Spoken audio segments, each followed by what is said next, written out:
تو جب پیغمبر یہ کہتے تھے نا کہ اعبد اللہ، میری قوم صرف اللہ کے بندے بن جاؤ، غلام، اس کے غلام بن کر رہو، مانگو بھی اس سے، مدد بھی وہی کرتا اور حکم بھی اس کا مانو، نہ اپنی مرضی کرو، یہ خود پرستی بھی نہیں حلال، اور نہ کسی دوسرے کا مانو، ماں باپ بیلے سارے ان کے حکم صرف اس وقت مانے جائیں گے جب اللہ کے حکم کے موافق ہوں گے، ورنہ اتنے احسانوں کے باوجود ان سے نیک سلوک کرو، کھانے پینے کو دو، مگر انما الطاعۃ فی المعروف، حکم صرف وہ ماننا جو اللہ کے قانون کے مطابق، لا طاعۃ لمعصیۃ فی لا طاعۃ لمخلوق فی معصیۃ، جب خدا کی نافرمانی ہو رہی کیوں بندوں کی مانے، مگر مان رہے۔ اور میں حیرت سے کہتا ہوں کہ بڑے بڑے لوگوں نے انگریزی دور میں مضمون لکھے جن کو آپ ہم کہتے ہیں نا وہ شمس العلماء، کہ انگریزی حکومت کی اطاعت فرض، دین سے اتنی ناواقفی ہوئی کہ چلو مجبوری ہے تو ہم ٹھیک ہے گندگی میں پھنسے ہوئے، مگر آپ کہہ رہے ہیں کہ مسلمانوں پر فرض ہے کہ اس کافر حکومت کی اطاعت ہے، توبہ توبہ۔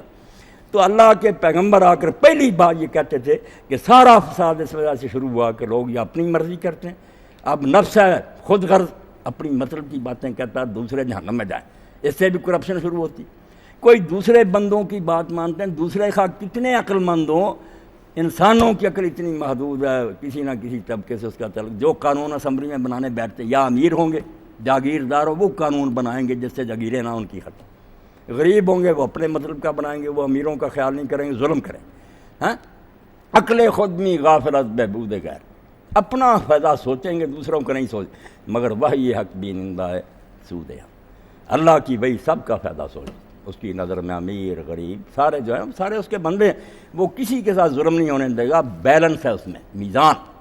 تو پیغمبر کہتے ہیں، نوح علیہ السلام نے بھی یہ کہا، دوسرے قصوں میں بھی یہ آئے گا کہ پہلا کام یہ سمجھو کہ دماغوں میں بٹھاؤ کہ صرف ایک اللہ تمہارا مالک ہے، اس کے سوا کسی کی بندگی نہ کرو، بندگی میں یہ بھی ہے کہ تم اس کے غلام ہو، جو مانگنا اس سے مانگو، آقا اپنے غلاموں کی ضرورت پوری کرے گا اور حکم بھی اس کا مانو، انی اخاف علیکم عذاب یوم عظیم، اور ساتھ ہی جو ہر رسول کا کام ہے کہ بتا دے کہ اب عدالت برپا ہوگی، کچہری لگ گئی ہے، ایک کٹہرے میں تم کھڑے ہو ایک میں ہوں، اب زیادہ مہلت نہیں ملے گی، یا بات مان لو یا اب عذاب آنے والا، یہ اگلے عذاب کی بات نہیں، قیامت کی یہاں کہ میں آ گیا ہوں اللہ کا رسول، آخری چانس ہے تمہارے لیے، یا توبہ کر کے بعد آ جاؤ گے ٹھیک اللہ مہلت دے دے گا، ورنہ اب صاف لپیٹ دی جائے گی، اب نہیں زیادہ وقت گزرے گا، اس لیے میں تمہیں صاف ڈراتا ہوں۔ حضرت نوح علیہ السلام نے کہا کہ اب بڑا خطرناک دن آنے والا اور تمہارا حشر ہونے والا۔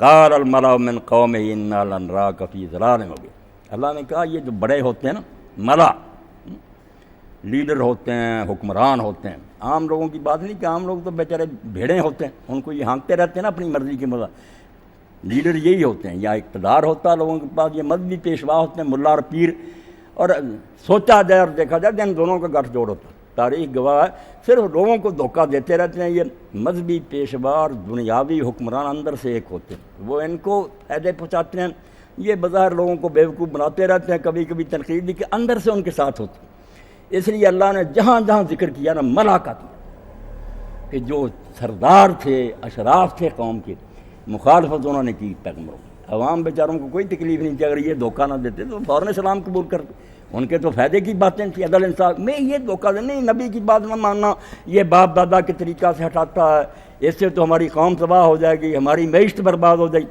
تو ملا جو تھے قوم کے سردار، انہوں نے کہا انا لنراک فی ضلال مبین، اور جو تو ہمیں کہہ رہا کہ برباد ہو جاؤ گے، تیری باتوں سے تو ہم یہ سمجھتے ہیں کہ تو کھلا مرا، تیری مت ماری گئی ہے، تو پاگل ہو گیا، سارا کام ٹھیک چل رہا ہے، معاشرہ اتنا مستقبل مضبوط ہے، حکومت ہماری اتنی کہاں سے عذاب آ جائے؟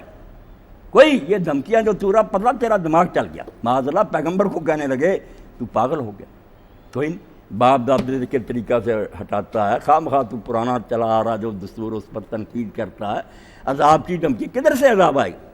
قال یا قوم لیس بی ضلالۃ، اللہ پیغمبر خیر خواہ ہوتا، دشمن تو ہوتا نہیں، وہ تو ایک معالج کی طرح ہوتا ہے، جیسے ڈاکٹر بیچارہ سارا جتن کرتا ہے کہ اس کو کسی طرح شفا ہو جائے، پیغمبر تو بیچارے اپنی نیند خراب کرتے ہیں، راتوں کو تہجد میں کھڑو کر روتے ہیں، گلیوں میں پتھر کھاتے ہیں، خیر خواہ ہوتے ہیں کہ ان کو بچا لیا جائے، مگر نبوہم جو ہے ان کے ہاتھ سے چھوٹ جاتے ہیں، دھکے دیتے ہیں نہیں ہم نے غرق کیا ہونا۔ تو حضرت نوح علیہ السلام نے کہا یا قوم لیس بی ضلالۃ، اور میری قوم، دشمنی کا میری قوم اور میری برادری میرے بھائی، لیس بی ضلالۃ، مجھ میں ذرا برابر کوئی گمراہی نہیں. کوئی عقل سے کام لو, میری باتوں میں کوئی گمراہی نظر آتی, کوئی غلط بات میں کہہ رہا ہوں. وَلَٰكِنِّي رَسُولٌ مِّن رَبِّ الْعَالَمِينَ, میں کوئی نہ لیڈرشپ چاہتا ہوں نہ اقتدار کا بھوکا ہوں, میں تو جو کائنات کا مالک ہے, جہانوں کا رب ہے, اس کی طرف سے تمہارے لیے قاصد ہے, امبیسڈر ہوں, اس کا سفیر ہوں. اس نے مجھے بھیجا کہ ان کو بتا دے ورنہ یہ برباد ہونے والے. تمہاری خیر خواہی کے لیے رب العالمین کی طرف سے آیا. اور رب العالمین سے پتہ چلا کہ رب العالمین کا یہ کام ہے کہ رسول بھیج. اگر وہ مجھے روٹی دے, پانی دے, آکسیجن دے, لباس دے, تو وہی بات ہوئی نا جو عیسیٰ علیہ السلام نے کہی کہ جو خدا تمہاری جسم کی فکر کرتا ہے, یہ جو چند دن بعد مٹ جائے گا, وہ تمہاری روح کی فکر نہ کریں. تو جنت میں جانا جس نے یہ دوزخ میں جسمانی ضرورتیں پوری کرے, روح کی نہ کرے, تو پھر ربوبیت نہ ہوئی. تو رب العالمین ہونے کا یہ حق ہے کہ جیسے وہ اس فانی دنیا کی ہماری ضرورتوں کی فکر کرتا اور کی ہے, ذرا برابر کوئی کمی نہیں چھوڑی, ڈھیر لگا دیا نعمتوں, وہ کیسے روح کو تشنا اور بھوکی رہنے دے گا. اس نے وہی اتاری, کلام اتارا, اور یہی وہ کلام ہے جس کو اللہ تعالیٰ قرآن مجید میں روح کہتا. ایک روح جو ہے جان ہے ہمارے اندر, جیسے قرآن پاک میں آپ نے يُنَزِّلُ الْمَلَائِكَةَ بِالرُّوحِ, اللہ تعالیٰ فرشتوں کے ذریعے روح اتارتا ہے اپنے نبیوں پر. وہ روح کلام ہے خدا کا. اللہ کہتا ہے یہ قرآن روح ہے, جو اس کو سمجھ لیتے ہیں ان کے اندر ان میں ایک نئی زندگی آ جاتی ہے, وہ پاکیزہ اور بہتر انسان ہو جائے. دوسروں کو کہتا ہے وَمَنْ كَانَ مَيْتًا, وہ مرے ہوئے, آپ کہتے ہیں سوٹڈ بوٹڈ مرے, خوشبوئیں لگائیں, کوئی نہیں, مردہ لاشیں, انسانیت کی نام کی کوئی شے ان میں نہیں. تو اس کو روح کہا, زندگی کا. اس لیے نوح علیہ السلام کا کہنا کہ میں رب العالمین کی طرف سے, اس میں دلیل بھی ہے کہ اگر وہ رب العالمین ہے تو پھر آنکھیں بند کر کے بیٹھا رہا ہے کہ مخلوق تباہ ہو رہی ہے, گمراہ ہو رہی ہے, وہ ہدایت نہ بھیجے. نہیں, وہ رب العالمین ہے, اس لیے اس نے مجھے بھیجا ہے, میں رسول ہوں, تمہاری خیر خواہی کے لیے آئے. اور بلغکم رسالات ربی. اور یہ جو تم کہتے ہو اس کو بھی دلیل بنا دیتے تھے نا خبیث, کہ یہ پیچھے کیوں پڑا ہوا, دن رات صبح شام ہر وقت ہمیں سمجھاتا رہتا. معلوم ہوتا ہے اس کی کوئی غرض ہے. یہ بھی شوشہ ہے جو فرعون نے چھوڑا تھا کہ یہ موسیٰ اور ہارون جو اتنا واضح تبلیغ کرتے ہیں, یہ اقتدار کے بھوکے کہ حکومت میری چھن جین کی بن گئی. آپ نہیں چھوڑتے تخت, اگر اتنا ہی برا ہے چھوڑ کر چلے جائیں, نہیں, چمٹے رہتے ہیں. نیک اگر کہے کہ بے شک آپ بیٹھے رہیں, دین چلاؤ, یہ پروپیگنڈا کر لیں. اور عوام اس میں بہت جلد دھوکہ کھا لیتے کہ واقعی یار یہ آدمی اتنا ڈر پایا ہے, کوئی غرض معلوم ہوتی. فرمایا غرض کوئی نہیں, نہ تم سے کچھ چاہتا. ابلغکم رسالات ربی. دو چیزوں نے مجھے مجبور کر دیا کہ میں نہ رات دیکھتا ہوں نہ دن دیکھتا ہوں, نہ یہ دیکھتا ہوں کہ کسی محفل میں ہو یا تنہا کوئی ملتا ہے. ایک تو میرے دن میں ہے کہ میں اپنے رب کے پیغام پہنچاؤں, میری ڈیوٹی نازک ہے. میں اگر ایک بات بھی خدا کی نہ پہنچاؤں تو جیسے اللہ نے اپنے رسول علیہ السلام کے بارے میں کہا سورہ مائدہ, کہ رسول پہنچا دے جو تیری طرف وحی کیا گیا تیرے رب کی طرف سے, فَإِن لَمْ تَفْعَلْ فَمَا بَلَّغْتَ رِسَالَتَهُ. اگر اللہ کا پیغام نہ پہنچایا تو تو نے خدا کی پیغمبری کا حق ادا نہیں کیا. ساری دنیا اللہ کی قسم چھوٹ جاتی ہے, رسول علیہ السلام کا قابو کر لیا جاتا. کیوں اللہ کا نوٹس نہیں پہنچا, مگر الحمدللہ آپ نے پہنچا دیا. اور پوچھ لیا حجۃ الوداع نے کہ کل قیامت میں میرے بارے میں پوچھا جائے گا, بتاؤ کیا جواب دو. لوگوں نے ہاتھ کھڑے کر کے کہا کہ آپ نے پہنچا دیا جیسا پہنچانے کا حق تھا اور خیر خواہی کر دی. پھر آپ نے کہا اللہم اشہد, اللہ اے اللہ گواہ ہو جا جو میرے کندھوں پر بوجھ تھا وہ اتر گیا. اس لیے رسول ہونا شان بھی بڑی ہے مگر ذمہ داری بڑی نازک. ایک مسئلہ چھپ جائے, لوگ گمراہ ہوئے, سارا بوجھ تو اس پر پڑ جائے. فرمایا ایک تو اس لیے میں ڈر پے ہوں, تمہارے پیچھے پڑا ہوا ہوں کہ مجھے اپنی فکر ہے. بلغکم رسالات ربی, میرے رب نے جو مجھے حکم دیے وہ میں نہ پہنچاؤں مجرم ہو جاؤں گا. وانصح لکم, کتنی پیاری بات. دوسرا, میں تمہاری خیر خواہی کرتا ہوں, مجھ سے دیکھا نہیں جاتا کہ تم ڈوبنے جا رہے. میں تمہارا بھائی ہوں, تم میں سے ہوں, مجھ سے برداشت نہیں ہوتا کہ میرے یہ بھائی کیوں آگ میں جا رہا ہے. تمہاری خیر خواہی مجھے مجبور کرتی ہے. اور اس خیر خواہی نے انبیاء علیہ السلام کو, قرآن پاک میں آتا ہے لکم ناصحٌ امین, کیوں تم سمجھو نہ لالچ ہے کو کر, خیر خواہ ہوں تمہارا. خیر خواہی نہیں مجھے آرام کرنے دیتی. وَأَعْلَمُ مِنَ اللَّهِ مَا لَا تَعْلَمُونَ. اور جو تم کہتے ہو کہاں سے عذاب آتا تمہیں دکھائی دیتا, سارے حالات تو ٹھیک ہے, عذاب کہاں سے آئے گا, ڈوبے گا. فرمایا مجھے اللہ کی طرف سے وہ علم ہے جو تمہیں نہیں ہے. بے وقوف ہو, اللہ کا علم جو ہے مستقبل پر بھی حاوی ہے. وہ جانتا کہ 1000 سال بعد یا کروڑوں سال بعد اس نے مجھے اطلاع دی کہ اگر تم بعد نہ آئے حشر یہ ہوگا. مگر نہیں مان, ٹھٹھے کرتے. اور سارے لوگ جن کی گمراہی ہمیشہ سے اللہ نے بتائی یہ مشترک, یہ بھی ساری قوموں میں ایک ہی ہے, اب تک آ رہی. اوعجبتم ان جاءکم ذکر من ربکم ولا رجل منکم, کیا تم اس پر حیران ہو, اس کو عجیب بات سمجھتے ہو کہ تم میں سے ایک آدمی پر تمہارے رب کی طرف سے کلام اتر. نوح علیہ السلام کی قوم سے یہ شروع ہوا اب تک. اور عجیب بات ہے کہ انسان کے اندر اللہ مان لیں گے. ہندوؤں نے اوتار مان لیا کہ اللہ خود بندے کی شکل میں زمین پر اللہ بندہ بن جاتا. بشر جو ہے اللہ ہے، مگر جو ہے اگر کوئی کہتا کہ اللہ نے اس بشر کو رسول بنا دیا، اس کو شان دیا، یہ حدیت نہیں اللہ نے رسول بنانا ہوتا، کوئی فرشتہ بھیجتا، کوئی نور بھیجتا، بشر بھی رسول ہو سکتا. یہ پرانی گمراہی اب تک چلی آ رہی ہے کہ نہیں ہم میں سے رسول نہیں ہو سکتا. خدا ہو سکتا ہے، رسول نہیں ہو سکتا. تو نوح علیہ السلام نے کہا تمہاری مت ماری گئی ہے، کیا یہ اعتراض تم کرتے ہو کہ ہم میں سے کیوں آدمی نبی بن گیا؟ حالانکہ نبی بننے کے لیے بالکل عقلی یہ بات ہے کہ انہی میں سے ہونا چاہیے.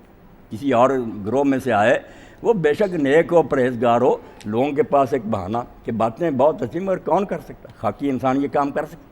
اور اسی لیے آپ دیکھتے ہیں کہ جو لا بشریت کے قائل ہے کہ نبی بشر نہیں، عمل میں مکفتہ، وہ اگر کوئی نماز روزہ کرتے ہیں صرف نفلی سمجھیں، ورنہ کہتے ہیں یار ہم سے کام ہوتا ہے، نبی کر گیا ہم سے نہیں ہو سکتا، ہم بشر ہیں.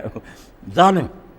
اور میرے دوست ہیں مولوی محمد امین، وہ گٹی میں عربی ٹیچر رہے ہیں، بہت اچھے آدمی. ان کے بھائی سلیم صاحب یہاں ہوتے تو لطیفہ ایک سناتے کہ ایک عالم دین جو تھا نا، وہ کسی کے پاس گیا، حضور کی معیشت پر انہوں نے کہا تھا کہ کچھ تقریر فرمائیں، کیسے گزارا کرتے، بیان کیا سادہ زندگی، سادہ کھانا، کدو کا بھی بیان کیا کہ رسول کریم علیہ السلام کو کدو بہت پسند ہے. اب وہ گھر والے جو تھے ان بیچاروں نے سمجھ کر کہ یہ عاشق رسول ہیں، بڑے ہوئے کدو ہی پکا لیا، تو یہ اس میں گوشت نہیں تھا. جب مولوی صاحب کے سامنے رکھا تو مولوی صاحب نے کہا یار تقریر نے ہی مار دیے، تقریر نے پھنسایا، نہ حلوہ نہ گوشت، یہ تو کدو رکھ دیا. تو اس نے کہا کیا، یہ اس کو لطیفہ نہ سمجھے، یہ جو ہے نا بشر نہ بشر، اس کی جڑ یہ ہے، اس لیے یہ کہتے ہیں کہ بشر نہیں تاکہ جان چھوٹے. تو رو کر انہوں نے آنسو بہا کر کہا کہ یار پیغمبروں کا کھانا مجھ جیسے گناہ گار کے سامنے رہے. تو یہ کہنا چاہتے ہیں کہ پیغمبر یہ کرتے رہے، ہم بشر ہم نہیں کریں. اس لیے نوح علیہ السلام نے کہا بے وقوف ہو، کیا تم اس بات پر حیران ہو؟ حالانکہ یہ بات بالکل معقول ہے، مگر تمہاری کھوپڑی میں یہ نہیں آتی کہ ان جاکم ذکر من ربکم، کہ تمہارے پاس جو ہدایت آئی ہے تمہارے رب کی طرف سے، الی رجل منکم، کہ تم میں سے ایک آدمی پر آ گئی. یہ نہیں تمہاری سمجھ میں آتا، تم کہتے ہو ہم میں سے ایک آدمی رسول اور نبی بن گیا. حالانکہ انسانوں کے لیے فخر کی بات، آج تم اللہ کو انسانی شکل میں اتارتے خوش ہوتے کہ بجائے کسی اور جنس سے بنانے کی. یار بڑی عزت کی بات ہے کہ ہم میں سے ہمارا بھائی اللہ نے اتنے بڑے درجے پر پہنچا دیا. اور سورہ ابراہیم میں یہی کہا، سارے نبیوں کی بات کی ہے کہ رسولوں سے لوگوں نے کہا ان انتم الا بشر مثلنا، کہ تم ہماری طرح کے بشر ہو. سارے پیغمبروں کا اکٹھا سب سے یہ کہا. اب پیغمبروں کا جواب کیا؟ کئی اب بھی ہوشیار لوگ کہتے ہیں یہ کافروں نے کہا. بھئی آگے سے پیغمبروں نے کہا کہ تم بکتے ہو، ہم بشر نہیں. کہا ان نحن الا بشر مثلکم، بالکل تم نے ٹھیک کہا کہ ہم تمہاری طرح کے بشر ہیں. ولکن اللہ یمن علی من یشاء من عبادہ، مگر اللہ اپنے بندوں میں سے جس پر چاہتا فضل کرتا. اب یہ بات مان لو ہیں بشر ہی، مگر اللہ نے عزت دی تھی. کوئی بشر بادشاہ بن گیا، کوئی عالم دین بن گیا، کوئی